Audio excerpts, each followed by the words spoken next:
มาที่เขามาส่องกระจกอีกบ่ถุงเงินหรือทองคำนี่ซื้อก็ดีถุงเงินทองคำผู้ใดเที่ยวมาส่องแต่กระจกนี่แหละ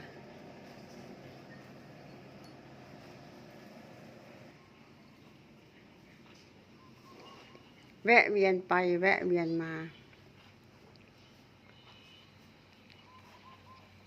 ตอนนั้นนั่งกินตำมะฮุ่งอยู่นะเพชรกับเพชรวันนี้ก็กินหญ้ากับผู้ใดตามหลังกันมาแล้วตามหลังกันมาแล้วตามหลังมาแล้ว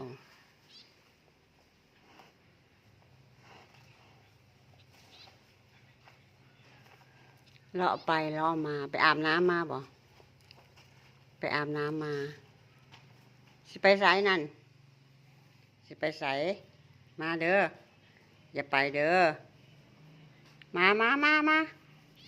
กินยาก่อนจะพาไป